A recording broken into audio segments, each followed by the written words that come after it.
Good morning and welcome. My name is Kelly Fuller, Director of Workforce for the Columbus Chamber of Commerce and Chamber Foundation. It's our pleasure to welcome you to the second in our series, New Americans in Our Economy. This series is brought to us and made possible by generous support of Gas A NiSource Foundation. Joining me this morning, rejoining me are our friends from CRIS, Community Refugee and Immigration Service, and Jewish Family Services, Tara and Tariq. Today we're going to be talking about Road to Retention.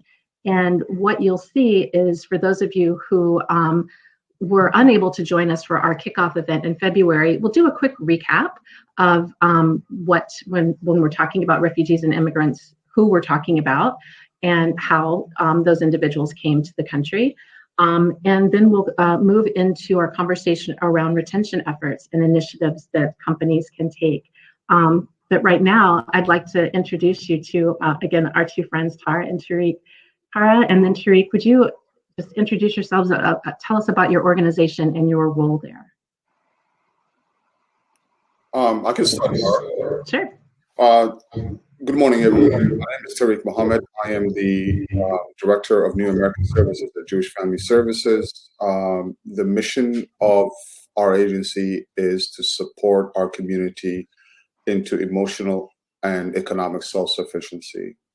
We support the entire community in every zip code. Our workforce, this is the department that I belong to. Our workforce department focuses on making sure when folks get a job and meet with you, they can retain the job and continue to work for you and build a relationship that way. I'm very honored by this invitation, and I'm happy to share many wonderful practices. Thank you. Thanks, Tariq. Morning, my name is Tara Dungana. I work for Community Refugee and Immigration Services. My role is Associate Director of Career Services, a mouthful term. For all of you who have not had opportunity to know about CRIS in the before, CRIS is a resettlement agency, one of the resettlement agencies, I would say, in Central Ohio. And so that tells what we do, I guess, in a big picture. And then we have all wrap-up services, different services we provide around for the families we resettle and beyond. And the program I oversee is a workforce development program with this new workforce, new Americans. And I'm happy, like Tariq here, to talk about that in detail today. Well, welcome both of you, and thank you, Tariq. I think you're gonna kick us off by sharing again. When we do talk about refugees and when we talk about immigrants, what are the distinctions? And we know that there are close to 188,000 refugees and immigrants living in the Columbus area. So if you would help, take us back, revisit what we talked about in February, and then we'll move into our conversation on retention. Absolutely.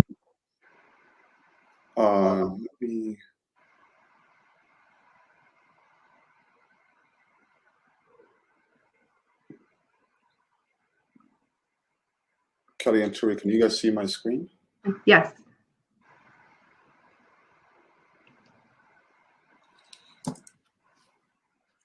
So this morning, what we're going to kind of recap is the what makes someone a refugee, and then we will talk about the journey quickly and the U.S. refugee policy and how it's actually changing as we even talk about the situation here.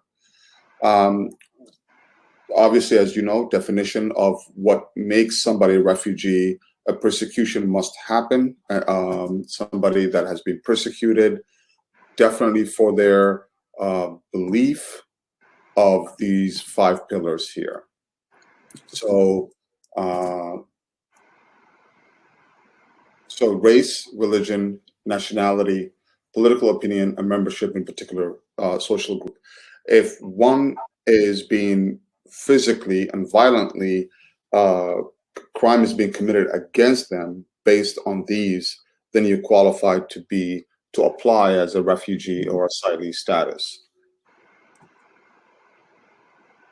And if you haven't heard this before, and I'm going fast, I'm I apologize.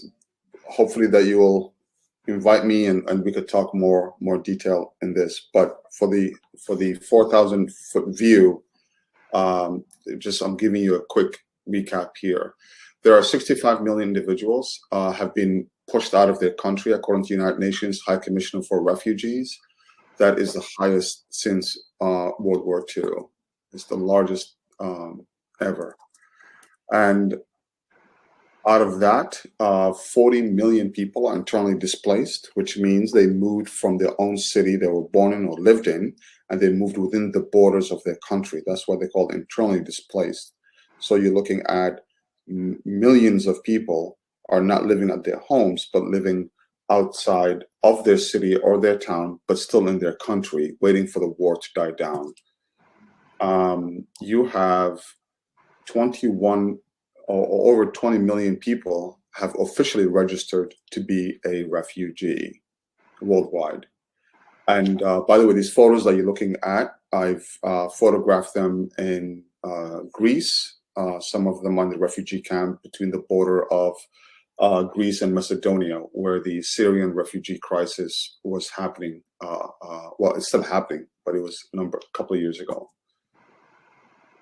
The saddest situation of this is 47% of all refugees, the majority, are women, and also the high proportion of it are children under the age of 18. So you're looking at who suffers the most, if you really think about it, are women and children. And war, women are assaulted a lot higher for sexual violence or exploitation and what have you. So women suffer quite a bit harsher than any other group. We also talked about the top refugee hosting countries in 2019, and most of you, or last time we did this quiz, most people, or generally people think it's either US, Canada, some developed country. But the reality on the ground really is completely different. Turkey has, at the moment, has the largest refugees. Second to that is Pakistan, and Lebanon, Jordan, and Iran. So that part of the region has the largest people moving into their country and applying for refugee status. So that gives you an idea that we don't have the same problem. If 2.5 million refugees were coming into the United States, believe me, you would hear about it, and it will be a tough situation politically, I would imagine. So when people leave their country, they move into something called for protection. The United Nations sets up these large camps, and those camps are not very, very pretty at all. It is a tough, no, obviously, water. You have to walk a few blocks, a few miles just to get a bucket of water. As you can see, this young lady that I photographed in Greece. And by the way, this refugee camp, in relative to other refugee camps, this is actually even nicer. At least it's got water. Sometimes they got wells that you have to drop your bucket in. So as you can see, the Greek government brings in water in a truck and delivers it here, where it's pressurized, and then people drink it. As you can see here, firewood, to heat up your house or to cook, they have to go into the woods and cut dead wood and bring it back here. And the temperature was about 0 to 5 Celsius, which is about 32, 33, 40 Celsius, pretty cold. And you can see on the left, that's the tents where they stay. And this we talked about last time. This is a sort of a ammunition depot by the Greek government, but it's no longer active. So they move people to remote areas so they don't compete economically with the local communities. Again, women, this is a Yazidi woman who suffered quite a bit. The conditions are very, very horrible, especially there's a lot of children that I witnessed, and it's pretty sad. Tariq, may I ask a quick question? Sure. That particular camp that you visited, the photographs from Greece, about how many people live in that camp at any one time? Do you, or in general, just in some of the refugee camps that you've visited? Yeah, so in 2008, I visited, a couple of years I visited the Dadaab refugee camp, which is in Kenya, which large, 98% of them were Somalis. The camp was designed for 90,000 people. Over 1 million people were there at some point. Oh my goodness. So it is beyond what it was designed for. Both sanitary, food, delivery, education, everything has fallen apart completely in every sense of the word. Europe has a better sense of controlling the crowd in some way. So this camp was not overcrowded, but the resources were very scarce. Europe does not want to make refugees comfortable. They want to make them as uncomfortable so they don't keep coming. And especially Greece and Italy and Spain. Those are the countries, and Malta. Those are the countries that have been hit hard. Thank you for that. We watched the video last time, and I can send it to you. You can share it with the group. It's on a YouTube link. The video that I talked about last time. So the average stay in the refugee camp is 20 years. So it is the longest it has ever been in many, many years. In the 1990s, the average stay was 20 years because of these long wars, because of these strict resettlement processes. It's taken much, much longer for refugees to either go back to their home or resettle into developed countries and come to our side of the world. We also talked about the resettlement process, and we asked the audience, which country do you think resettles more? And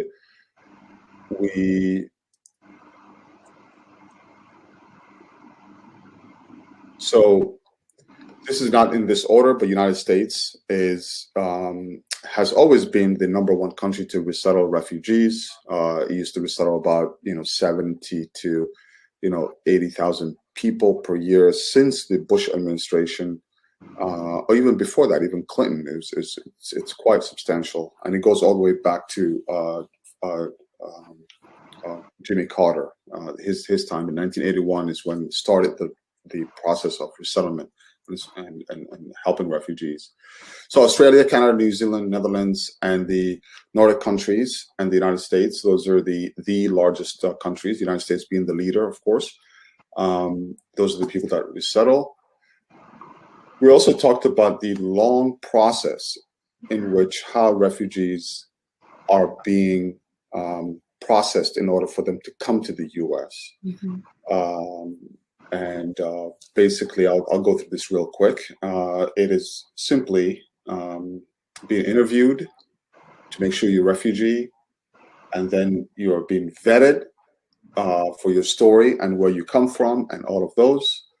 And the United Nations High Commissioner for Refugees processes your resettlement and then recommends you which country you're going to go. If the United States is accepting at that moment, the US then will do the same thing again to process, fingerprint you, to make sure your story matches. They're not trusting anyone else except the US State Department or the Homeland Security. More checks, health screening, all those things. After that, if you're lucky, then you will be traveling to the US, and the funds that your plane ticket, it's a loan. It's not a given. So you have to pay it back when you come to the US and work. So a family of 4, for example, will owe about $7,000, and they'll have to pay it back slowly to the IOM. So, Tara, anything you want to add to that?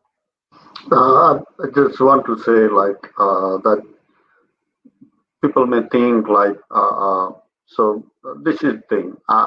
My one-way ticket was $1,500 when I arrived to the country in 2009. I had my parents go a few years before, and the two-way ticket was $1,300. So refugees, when they come or when they board the plane and the ticket, they are paying for more because I think the goal of the UN is to help other refugees from other countries who cannot afford paying for, or the country does differently. So just wanting to share that. Thank you, Tara. Thanks, Tara. It's quite the process to get here. I mean, before an individual even arrives in the United States. It is, but refugees are happy to be relocated. Yeah. Here's a quick of the number of people that were resettled. Last time we talked about there's a recommendation by the VOLAGs, or the people that do the resettlement, to Congress and the politicians. And then once the recommendation comes in, it's up to the president and president alone to decide the number of people that he will allow to arrive to the U.S. So if you're looking at it from 2008 here, and you've got all the way to 2018, those are three different presidents. Early on 2008, obviously the Bush, and all the way down to 2018 was the Trump administration. And clearly you could see the downwards from 2017 and 2018. And hopefully these numbers will reverse, and they've already said that they'll reverse it. Both Tara and I and the community at large are very excited about it. We want more refugees to come in because, and we'll discuss it soon, it's good for our economy. So you wonder how does this happen? How do they come here? When they come here, what happens to them? And here's what we're discussing. If you've seen a black and white footage of the early 1900s, when your great-grandparents were coming into the country in Ellis Island, this is the experience that you'll see in Columbus International Airport. This is the beauty of it. It's exactly family welcoming family. Folks taking their first step in our city. Generations that will help our community grow, build our schools, work, and support, and hopefully become politicians and help shape our policy. A sister that has not seen her brother because of the Muslim ban for a number of years, and welcomed her brother for a number of years. This is Angie from the CRIS. That's Tara's boss, welcoming refugees. And we also talked about who's coming, who came from 1975 to the current years, and number of the percentages. Most people think Somalis are the only people who came to the United States as refugees, but it's not. If you live in Columbus, that's what you think. But if you live in the rest of the country, 45% were Asian, 18% the former Soviet Union, and that is actually from the early 70s till even 2000s. Majority of that's from the former Soviet Union. Jewish community has also arrived in big numbers, and also Southeast Asia. 10% are Africa, and the rest you guys can read. Latin America is the smallest, but people say, oh, well, what about these caravans? Those are migrants and not refugees. And we're talking about refugees. You have to prove that you have been persecuted. Tariq, may I interject a question from someone in the group? Actually, this is coming from Don DePero, our president and CEO. How are refugees making it to the Nordic nations? That's such a far, when we think about the countries that you talked about where people are coming from, how are they getting to the Nordic nations? That's such a far trip. Yeah, so that's a good question. There are two ways that refugees get to Europe. One is just like the United States, they wait for resettlement. So legal resettlement. So they apply for their case, they get approved, they get interviewed, and then they're flown to, Sweden, all those countries. The other way, what refugees do is, and I wish we had more time because I was showing you a video of a young man who actually left Somalia, walked through Ethiopia, Sudan, South Sudan, Chad, Libya, took a boat and ended up in Malta. And in Malta, he snuck through and ended up in Sweden. Wow. And Wow. we have many people in the United States that came to us between Tara and myself who are Somalis who left Somalia, ended up in South Africa on a truck or walking, and took a snuck under a container ship and ended up in Brazil and walked to California. Oh my gosh. So the journey to be here and to be part of a community, the amount of struggles they have to go through to be safe in a country that wants to welcome them. We take it for granted. Every day we get up and we go to work, but people are dying to be here with us, and we should hopefully do something about that. Thank you. So the resettlement process, Tara, you wanna jump in here since actually your agency does this? Yeah, so I don't know how much we want to do it because we did this last time, yeah. right? So you showed the pathway earlier, Tariq, about the resettlement process. So, I just want to share that there are 9 BOLACs, national agencies, all faith-based, who work with the State Department closely when refugee families are arriving. And the State Department allocates, I think, evenly between these 9 national agencies, and then these 9 national agencies have affiliates like us. CRIS is an affiliate to CWS, Church World Service, one of the 9s, and that's how the families are assigned to the cities and the state and the counties. So that's the process, internal process here when a refugee arrives. Thank you. Perfect. So when they first arrive, I'll be very quick. When the people first arrive, we do CRIS and other resettlement agencies will do housing, furniture, and we also support Jewish Family Services supports in this process as well. What Tara's teams or other departments, what they will do is apply for food stamps and medical services, medical reference, Social Security enrollment, just to make sure people are getting their documents squared away. Kids will be enrolled, and employment services, which why we're talking about this here. So all of that was just to recap. Can you imagine? Sorry, guys. So here's the question then. Why, or is hiring refugees good for business? Between Tara and I, many companies and I've been doing this almost 20 years now, and Tara's been doing it. Between the two of us, we have about 35-year experience. Mm-hmm. I've never met a company, well, I hope they wouldn't even tell me, but I've never met a company that says, I don't want refugees anymore, stay away. Once a company hires refugees, they literally want more. And they want more simply because it enriches the company, both culturally and workforce. Longer retention and willingness to stay and work as long as you want them to work. So you ask yourself, how do I recruit the folks? Where do I find them? Mm-hmm.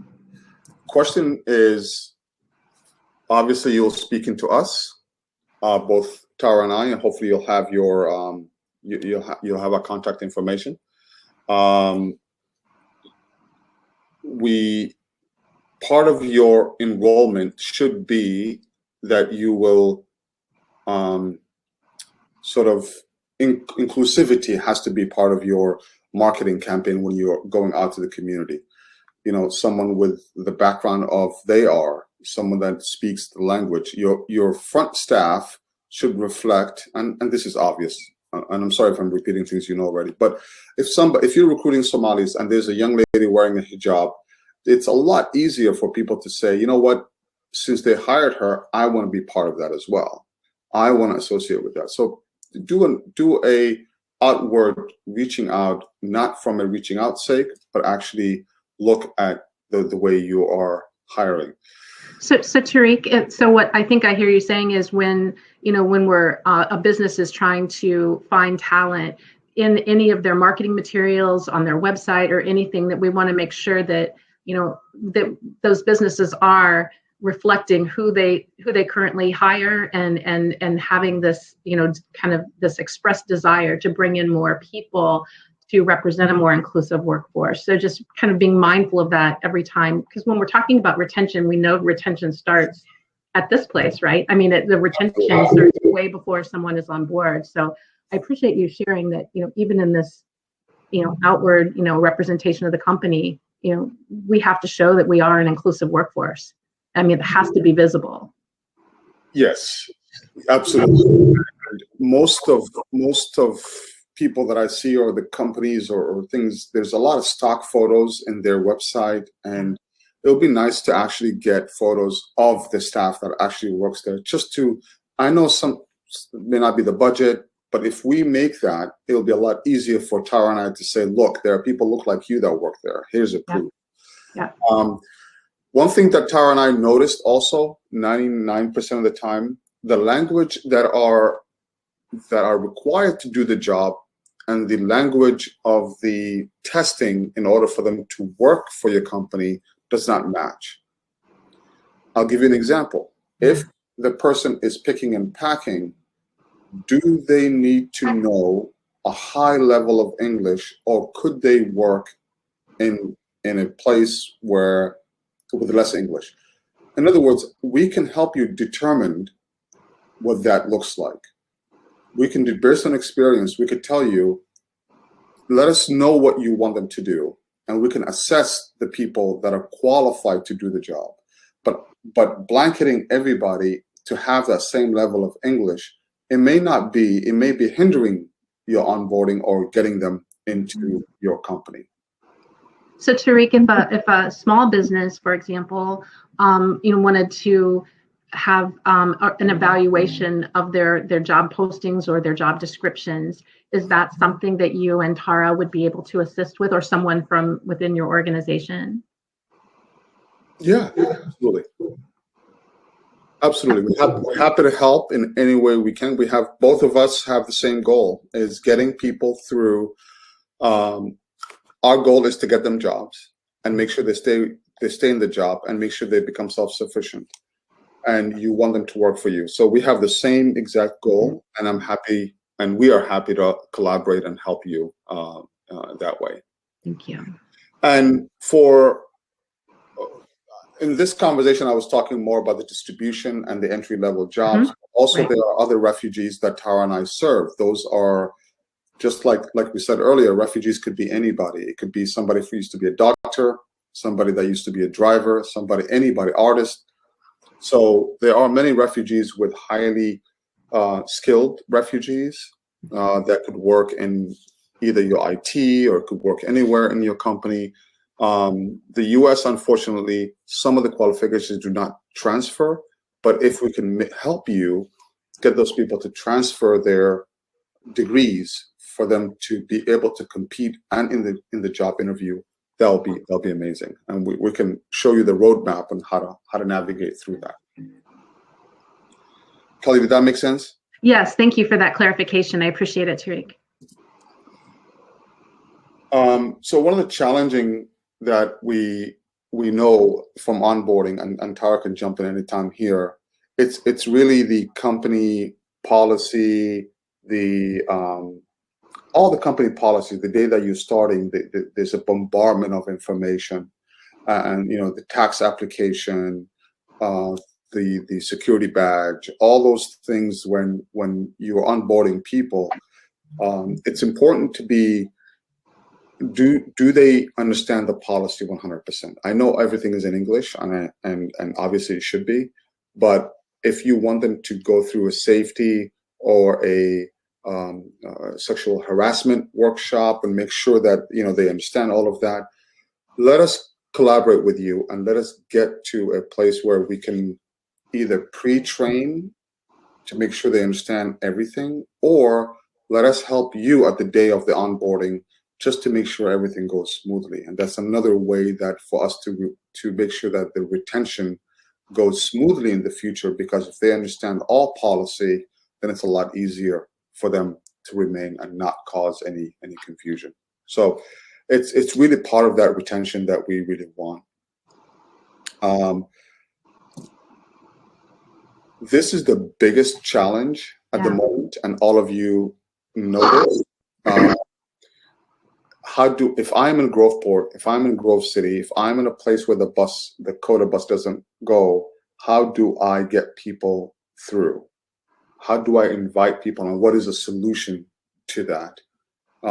Tara, do you want to share who we partnered with and how we came? Sure, that's absolutely okay. And just I want to highlight that we are here to support all the local community employers with this onboarding process. With language is a big fear out there, right? So we are here to support you through the language and all that assistance. So transportation is a big barrier for every workforce, regardless of New American, right? So over years, we have now started working with a private transportation company, local company, Columbus owned company called Share Mobility. That's how they go. And we can share their contact info and things like that, or bring them into the conversation with the employer partner who is interested in exploring that services, transportation services. So they are good, sophisticated, I would say, technologically, right, Tariq? Absolutely. Yeah. So, but there is a solution, and we are so happy, Tariq and I.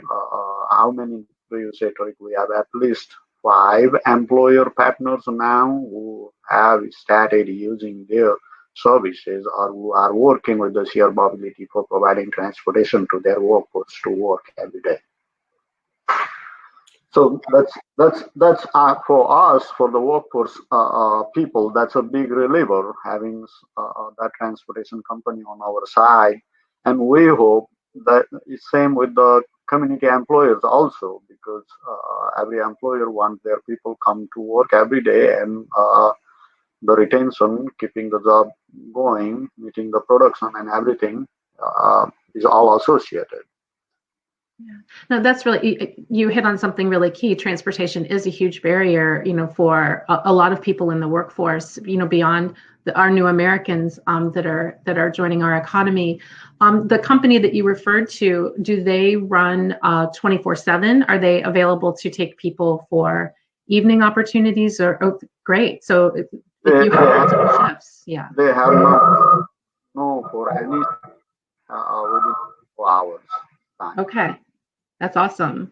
That's awesome, because we know that those evening shifts and weekends can be, even more difficult to get people to and from a workspace. Yeah, and in third shift, we have few employers where we have referred clients for the third shift, and they have that transportation. Great. Thank you. Why are we talking about this? Because it is honestly the toughest thing for employers at the moment. It is recruiting people to work for you, and of course the transportation. And those two things go hand in hand. The good thing about the New American community is, for the most part, they live in neighborhoods where they're all together, and they're very close in proximity. So it's good for two things. One, when the bus is picking people up, they can meet in a centralized location, they can get on the bus, and they can come see you. This eliminates, I don't drive, I don't have a car. It eliminates, one person picking up 5 people, and then 6 people don't show up because the driver could not find his car keys or had a car problem. So you're eliminating all of this, and you're getting people to work on time, so you know exactly, and the bus has technology letting you know ahead of time or how many people are going to come to work that day. If it's really a game changer for all of us. And you wonder, how do you pay for this then? Mm-hmm. Well, the people that we serve, and Tara can speak into the to tax credit, and there's other ways that one can explore on how to pay for it. There's either grants, you could charge a small fee, which we don't recommend at first to charge the refugees at least for the first few, pay cycles.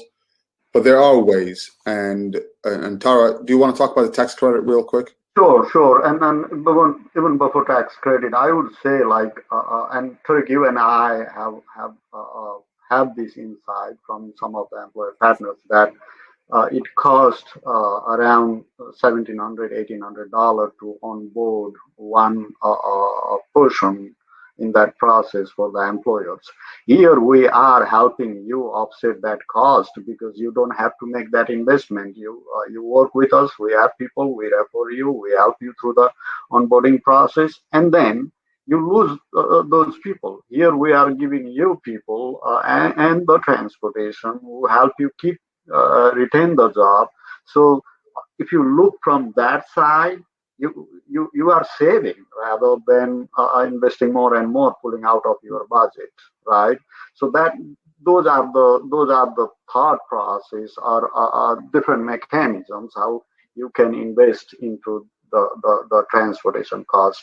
The tax credit Tariq was talking earlier about, it's called WOTC, Work Opportunity Tax Credit. Many of the employers know about that, and I'm sorry just repeating that again. But it's definitely a significant credit we have seen, because majority of our folks means the clients we refer to you are TANF participants, different programs within TANF, and as a employer who hires folks out of TANF or the welfare participation, you get a tax credit. And I will just blanket it out. It's in the range of up to $9,000 per person.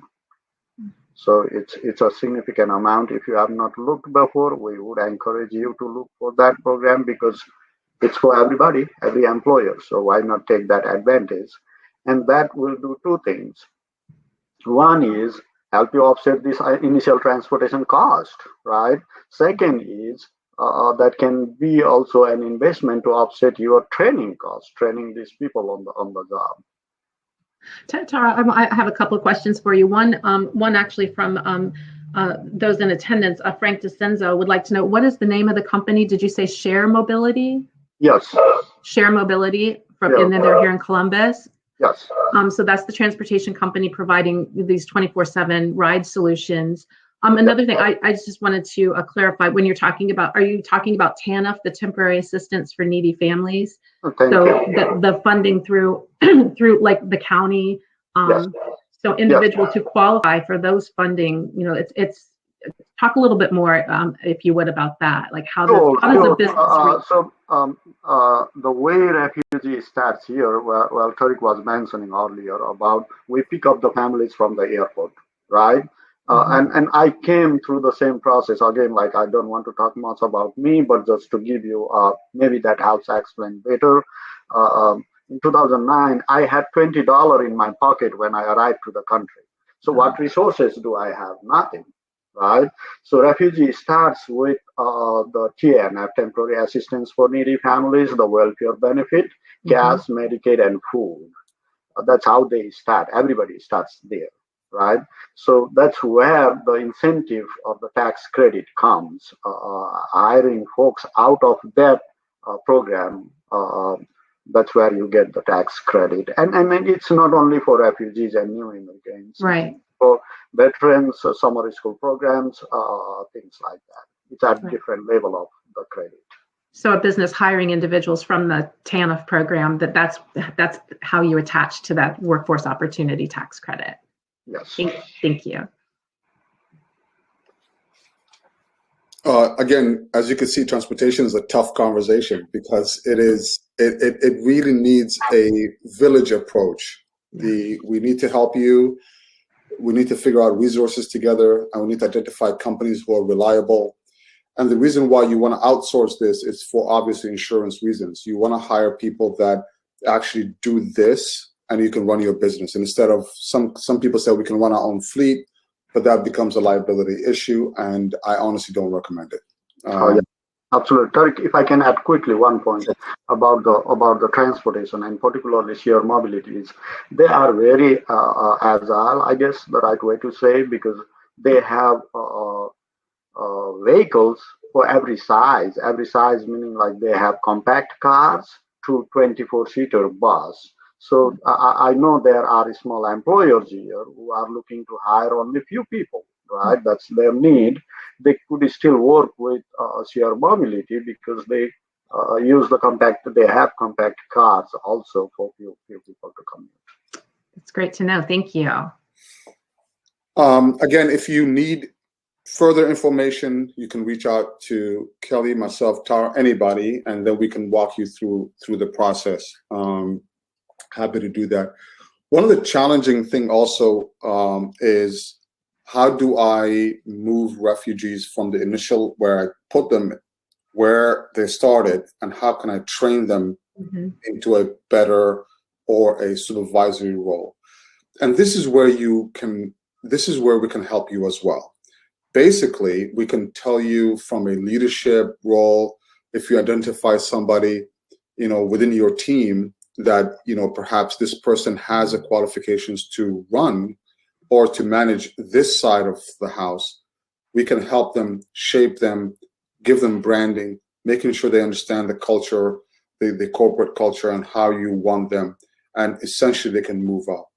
Also, we partnered with CRIS and ourselves and many other, as you know, CRIS runs the ESOL program, but there's also, we as CRIS, I'm speaking for right now, and Tara can speak for himself, we could do an ESOL program within the organization. Just to clarify, that's not going to be part of the taxpayer funded. That's an investment that we hope that you would make. So for example, if you have 5 people that you really see a strong potential, but their writing skills are not as good, or their speaking, their oral conversation is not as good, you want them to increase a little bit, we could, and we've done it before with a number of companies, that either weekends or after the shift or during the shift, within the break time, a quick class that really focuses about the language you need. So it's not about long-term essay writing. It's really understanding the product and how do you compose, how do you say it, how do you deal with it, and we can learn from you, and we could teach those things to that. And we've seen a tremendous amount of success in many respects. So Tariq, if I may, so this is something that can happen on site with the business. So the employee, the refugee employee is already here working, and then in a break room as pictured, or some training space. The training though, the education, the English is contextualized. So it's going to be about the work I'm doing. So it's very specific to that work, and it's helping that individual be more productive on the job. Absolutely. And thank you for clarifying. And the concept really is language of the workplace. And we, as Tara and I, knew many years ago that there is English, Shakespeare English, master's degree English in people do not need that level of education. What does the company need in order for this person to do their job? Is what we like to teach, or what we like to collaborate with. As you see, everybody uses, acronyms and short forms and letters, and each company has its own language if you really think about it. And whoever starts a new company, it takes them a while to get used to all of those lingo, right? So add that to someone that is English not their first language. How do you deal with those kind of things? And we really want to help you. We want to make sure that you can retain people and can move them up. As long as people are moving up in the decision making, they will bring people behind them, they could really talk about your company and their company, and they want to promote it. So that's the initial idea. One area that is a big problem, and it's not as much of a problem or an issue today, but in the late 90s, early 2000s, many people did not know the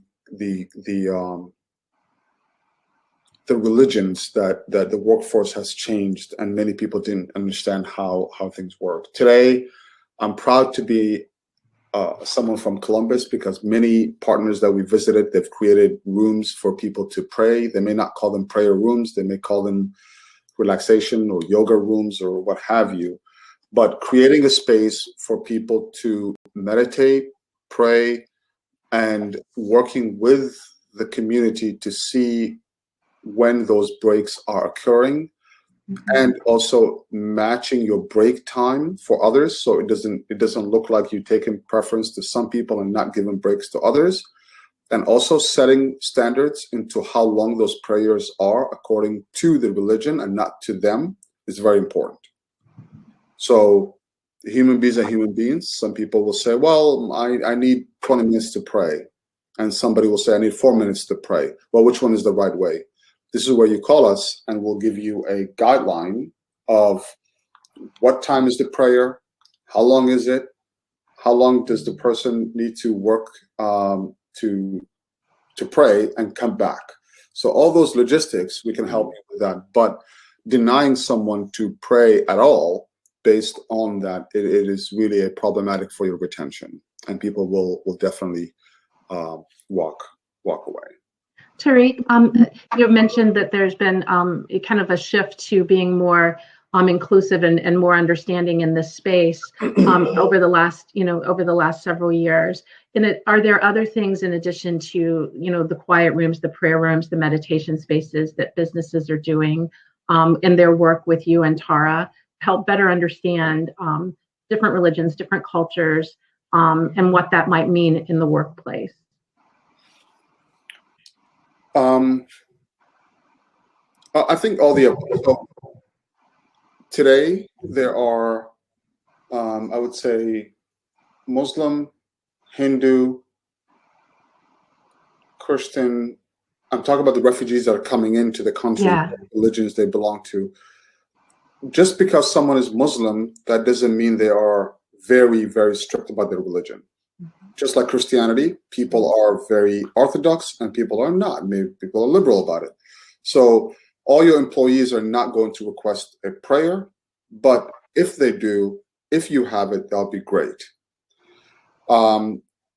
We had an incident recently. I'll touch on this very briefly, Kelly. There was death in the Congolese community. Young person died suddenly, I think, from a car accident and something like that. There was a company that we work with very closely that have hired about 40 Congolese. The entire workforce wanted to call off to attend the funeral. Imagine 40 people calling off for someone that they're not related to. In the United States, that's unheard of. So what we did was we really educated both the company and we educated the public. And the problem was solved by people attending and some people not attending, because you couldn't lose the 40 people. So if the company did not have our contact, or we didn't know the community, if 40 people didn't show up to your work that morning, you will not be a happy person. Right. So there is a reason why you have to work with community leaders who can bridge the gap between your culture and their culture, and how can we work together. It's really important. And it's also important to understand, and we're not going to go through all the religions and customs, but if you are really concerned about something that you noticed, reach out to us and say, what is this and what does it mean? We could really talk about 2 hours in this discussion, and I don't want to just talk about religion and customs, but I wanted to help you recruit people and retain them. So I guess the bottom line to all of that is, if you want to get into this space and have a deeper conversation, to reach out to you or to Tara ahead of time, as you're planning, your recruitment and hiring and retention efforts. And then when you have issues like the one you spoke about with the Congolese community, you guys are there at that moment as well to step in and help resolve that problem too. So you're not just walking away after the initial conversation and the relationship is established with the business. You're there to partner with the business throughout the process. Sure. Can I add quick few points? I'll make it very quick. Answering your question again, Kelly, from earlier, to repeat that early on, like if you have a person who looks like you when you are walking into the front office, that goes very far and long with these communities, right? And adding to that, if you have a team lead who speaks the language and looks like them, right? If you have a supervisor, and we can help with all that. Some other employers they have done is like they have this welcome, you are welcome here, that is statement in multiple different languages, right? So you walk in and you see the language you speak there on the wall, it gives a different impression, right? Yeah.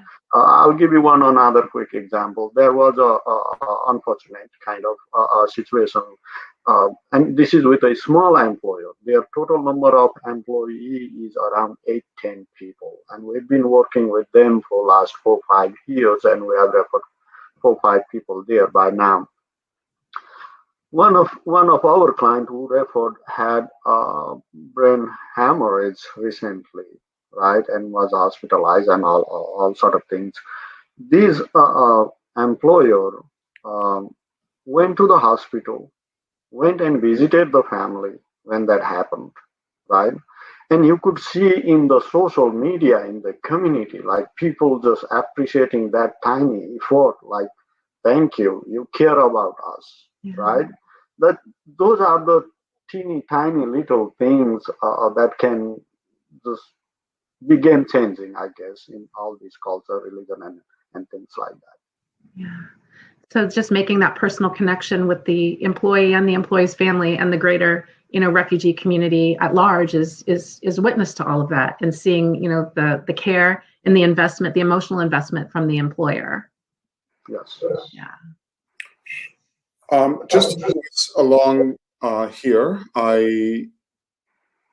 hiring refugees. It's as both Tara and Kelly said, it's an initial investment, and it's an investment that will cause you to think differently if you haven't before, and if you have, I'm happy. Also, how to recruit, how to hire, how to interview, how to keep them at a job.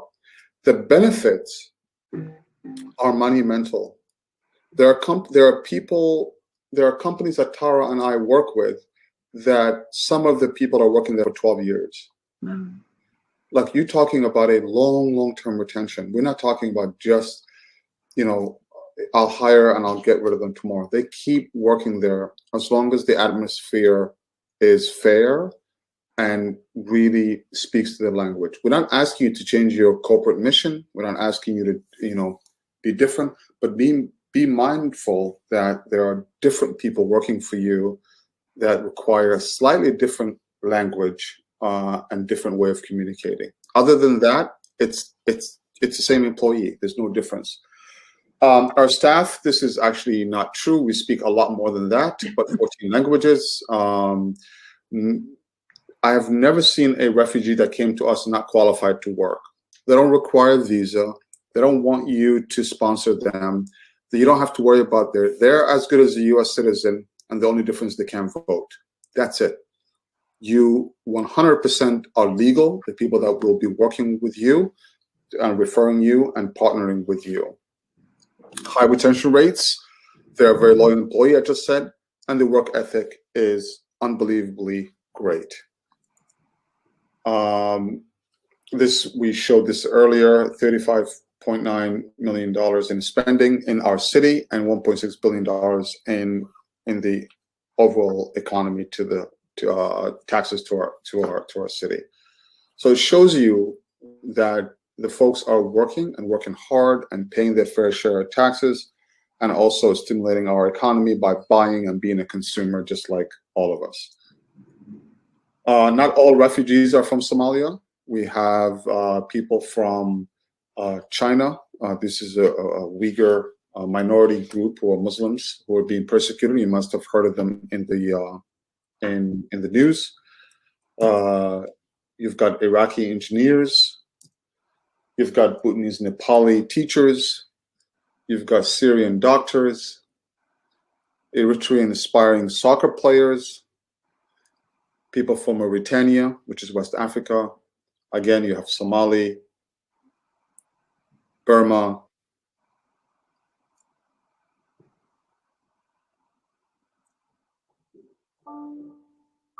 Can you guys hear this? I am a refugee. I am a refugee. Oops. Kelly, can you hear that? Did you hear that? I'm sorry. Yes, we did. It was a little soft, but we could hear it. I am a refugee. I am a refugee. I am a refugee. I am a refugee. I am a refugee. I am a refugee. I am a hard worker. I adapt well to changes. I have skills. I have skills. I am a team player. I have good stress tolerance. I like to work with people. I am a critical thinker. I am a loyal employee. I am an active learner. I like my job. I have computer skills. I am innovative. I am a fast learner. I pay attention to detail. I'm a team player. I am dependable. I am a complex problem solver. I work independently. I will come to work on time. I am dependable. I feel lucky to be in immigrant.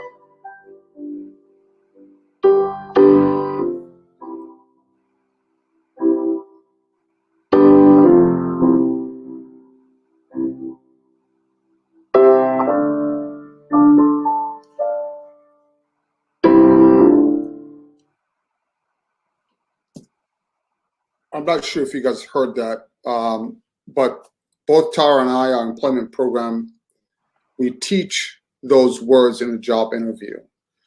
We let them know to express themselves. In our culture, we come from a humble background. All of us are not sharing how good we are. It's a Tara, you can attest to that, right? In a humble culture, you don't want to share how good you are and how amazing you are. You tend to be humble about things. And that is the challenging for our community. They don't say anything, so we tell them all the time, you're a problem solver, you show up on time, say those things so you could be hired. Go ahead. Well, I was going to say too that, you know, I appreciate the coaching that you and Tara both and your staff do to help prepare people to say those words that people who are in those decision-making roles, you know, to hire people. It's also important for those individuals, the business community, to have that understanding that you just described, that this may not be flowing easily from someone who that's not part of the culture, is to brag, if you will, or to boast about, you know, my abilities. So I think there's opportunity for understanding on this side of the desk as well, you know, to understand that may not be an easy thing for someone to say, especially if that's a new way of looking at things, new way of looking at themselves.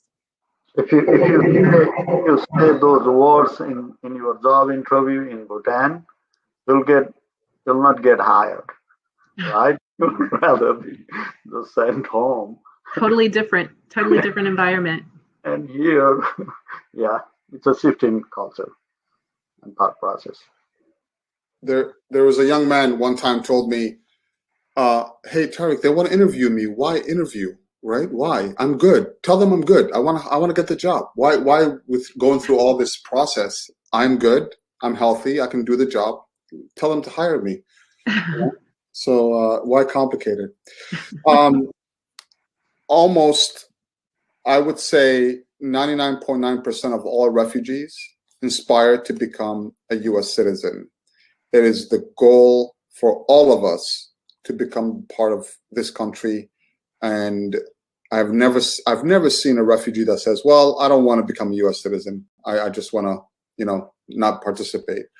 All of us participate, both economically, politically. We're very aware. We call this country our home. And I call this country my home, and I'm sure Tara does too. We don't have a whole lot of other homes. But this is where we're going to be. This is where we're going to have our kids. And most refugees will stay here, just like your grandparents and great grandparents. So just letting you know, this is what the refugee community is.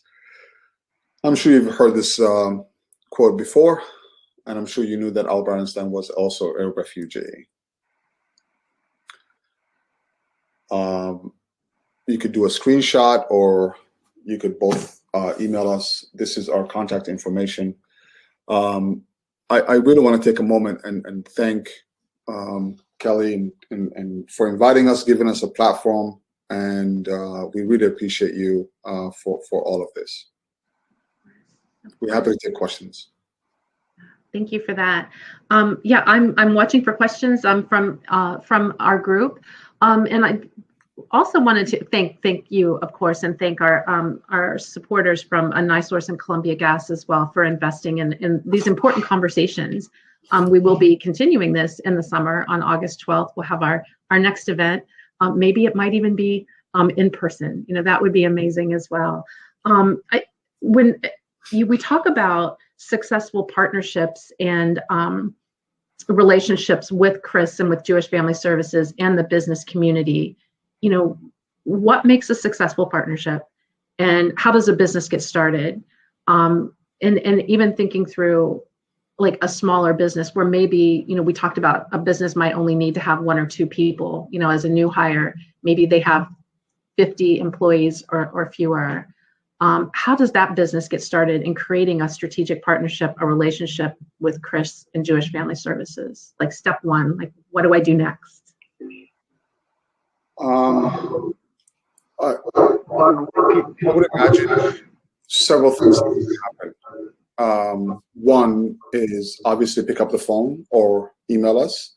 That's the most practical way. The second is a quick meeting of your facility. Let us know about your company, what it looks like, a quick tour that we look at there's several things we look at, obviously. We have the best interest for this community. We want to make sure the place is safe. We're not saying the companies are not safe, but we're pointing out the fact that we have to make sure that both environmentally, the friendliness, is this a long-term opportunity for our clients and not just somebody that want to work there for, a season or a long, that's fine too. We can still work with you if that's the case, but we are looking for a long-term retention and economic self-sufficiency. That's our goal. And also our funder, which is the Franklin County Department of Job and Family Services, which we should really thank for a number of years supporting us. There is a guideline in the federal level, state level, and county level of how much people need to be making in order for this grant to be successful, because we have also accountability. Us means Tara and I. So there has to be a certain income. Also, we have to look at the livable wage of Franklin County and what that looks like. So, Kelly, there is a formula that we're looking at, and it's not, it's full transparency of working together and making sure that safety, how much money does the income pay, is there transportation solution, all of those things, and also how is the accommodation of religion and cultural. And if it's not set up yet, we can help you set up to the roadmap, and we can help you build that thing. So first, it's just a phone call and meeting to start the transition. I would, to add to Tariq's thought, I would even say step back, like if you have not worked with new Americans before, you have to have that desire to work now, right? To bring in new American into your workforce. Diversity and inclusion, right? Part of, I mean it, because there are so many examples. Local police department want to do how much they put in to recruit, diversify their workforce, and then they recruit a person with a hijab, and they are like, no, you can put the hijab when you come to the workplace, right? That's what I mean. Like you have to have a desire to hire people who look different. Right. Right. So even if you don't have all the answers or the experience, as long as the desire is there, a connection with CRIS and with Jewish Family Services will help provide that. We have a couple questions from folks that are joining us today. From Bob Gaston with ARC Industries. Approximately how many individuals are you currently assisting in Central Ohio with securing employment opportunities? Between Turk and I, we are placing anywhere between 400 to 500 individuals every year into jobs. Even at this past year's time. 400 to 500. Yes, 4,500 to. 4,500. I'm sorry. Yeah. 5,000 people. Wow. I had one more answer to the previous question, Kelly, Right. if it's okay. The way the relation works successful in this partnership is a two-way communication. Okay, keep that communication open with us. You see any issue with the people we refer at work, let us know. Our job is to come and help and intervene and help you retain those people. That's such an amazing, it's having an ally with your organization to come in and really, to be a coach, to be, a problem solver, to help, keep the business successful and keep the person in place. To that end, a question from Kylie Bell. Do you recommend translating job applications and recruitment material into other languages? What are your thoughts on that? I don't recommend that. Okay. I don't recommend you altering the actual application into the language of your employees. I want to keep things in English, that's fine, but use assistance for people to write down the information. Okay.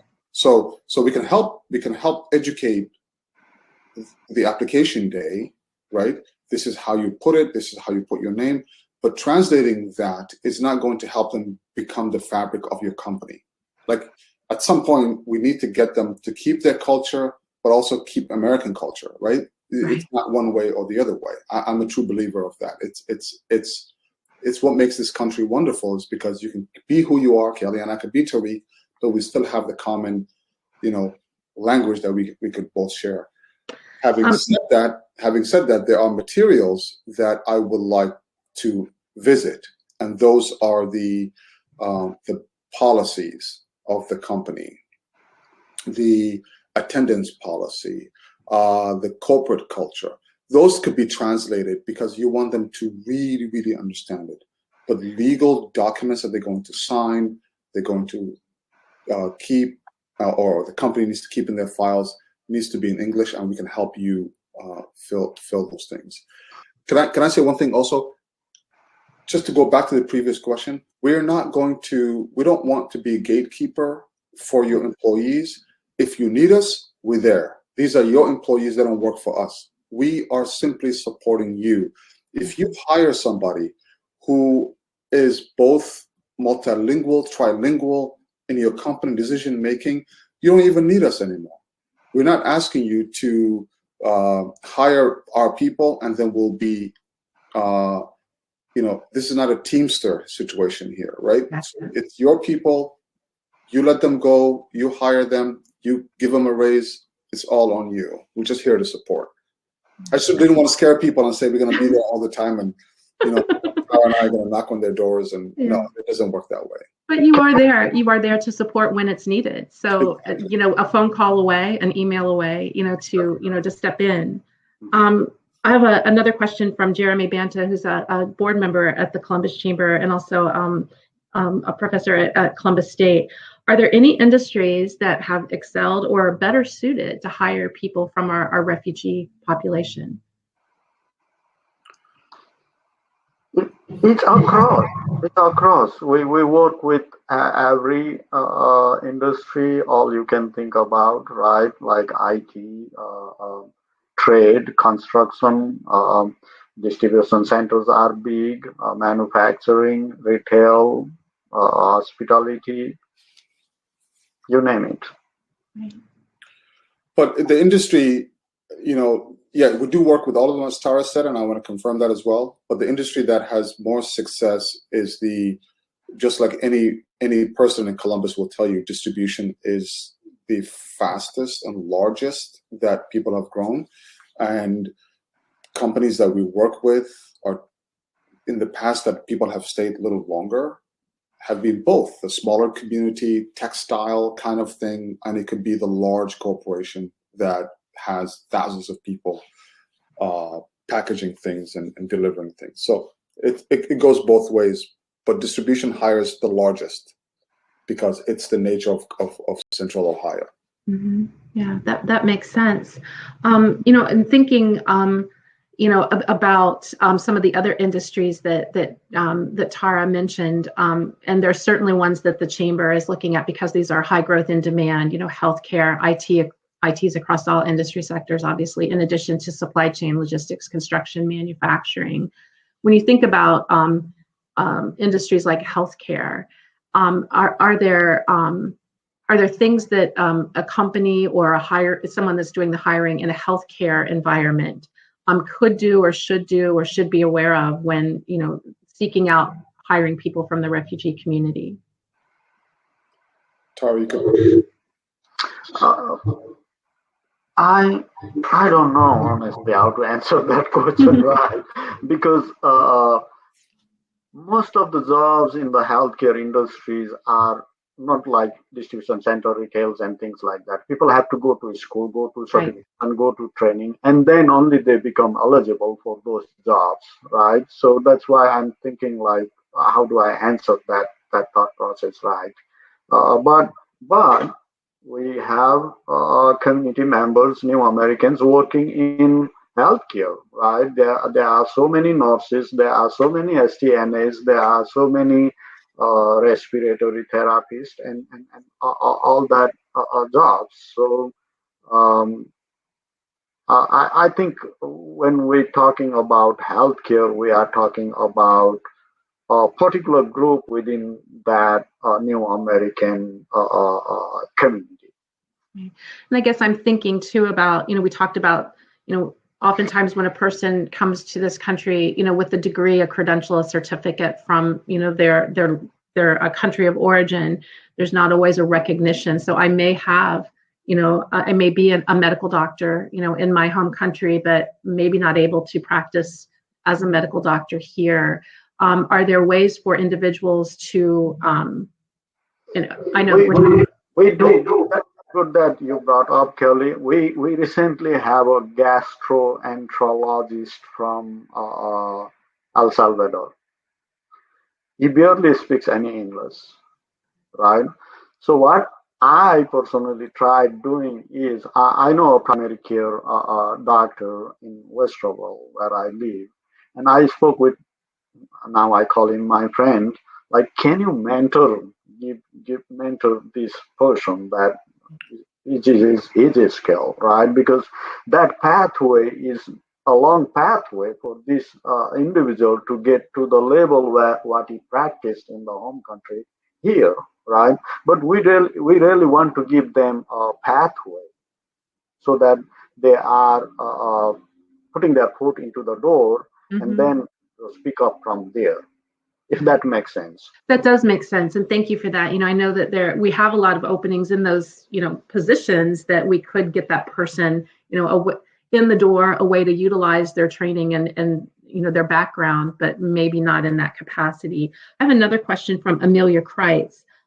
What is the best way to communicate open positions to individuals in the refugee community? Do you have job boards that can be utilized? And I'll also give a little plug here to the Chamber. We have our own internal job board that is free for our members to post positions, and I monitor those positions, and as they come available, I'm shooting those out to our partners at CRIS and Jewish Family Services and others. So other than the Chamber's job board, what are some suggestions, for places that businesses should post open positions if they want to attract the refugee population?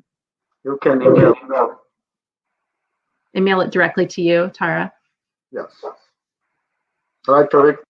Yeah, there are many ways you could sort of attract the community, but if you want to get results in some sense, that people that know what they're doing and could refer the right individuals to you. As Tara said, you could send us that information, and we work closely with Kelly, and she will also forward that information to us. So it's if you blanket it, you make it blanket of things that you have to sift through, and you have to sort of, there's a lot of time that wasted. The best way is to say, I have 30 positions open. I need to fill them by this time. Tariq or Tara, is there any referral system that is going to come through? Unfortunately, if you post it on the newspaper of the local, Somali newspaper, it's great. I'm happy if you could do that too, but you may not get the results because of the professionals that this is what we do for a living. So we know who to refer and who not to refer, not to waste your time. I know I give long answers, but I really want I want to explain it the way, the nuances of how complicated that just simple question could be, because you could waste your time for hours and hours going through applications that may not work. No, we appreciate your comprehensive answers, because I think that's what we're really trying to do, is to help our business community understand in real, kind of nuts and bolts ways, what are the better practices to, reach the community of refugees and immigrants in the Columbus market.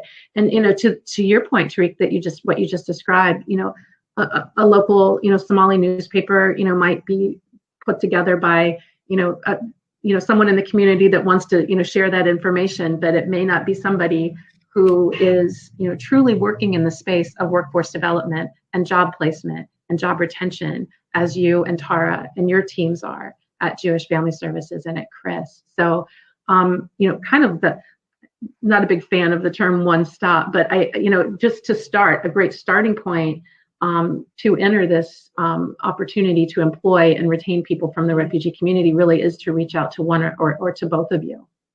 Absolutely. People come to us because they want a job. And the company or the business is coming to us because they want to hire people. So we know exactly that relationship. If you're posting it everywhere, people may not respond to you who's looking for that job and who's qualified. And there's plenty of times Tara and I say, no, you don't qualify for this job. Don't apply. You're not going to get it. And you're going to waste people's times. And seldom we go back and forth. They push us, we push them back.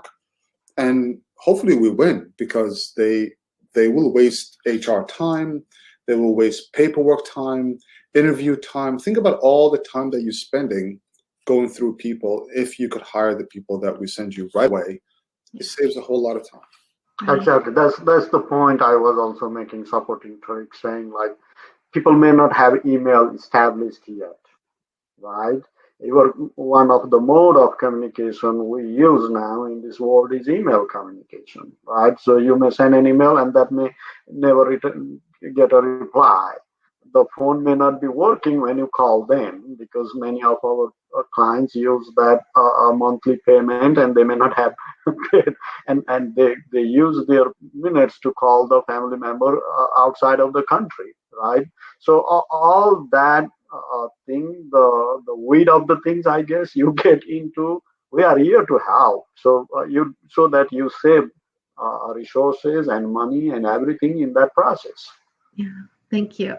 As we're getting ready to close here, I just want to again thank you both and your organizations, Jewish Family Services and CRIS, for the support, and thank you again, Columbia Gas and NiSource Foundation, and all of you who've joined us this morning.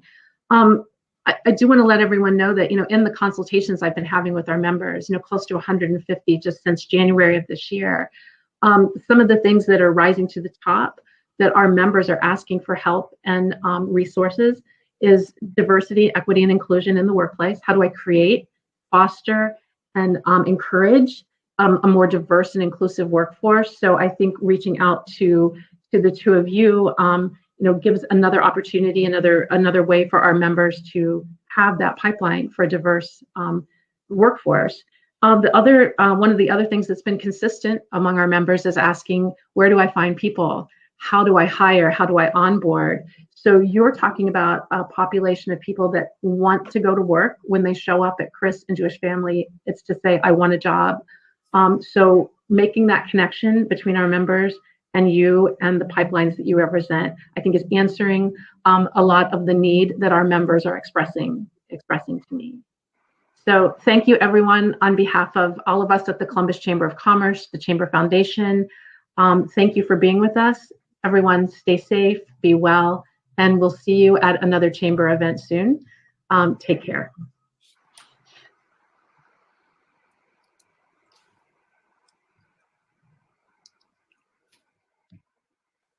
I'll call you.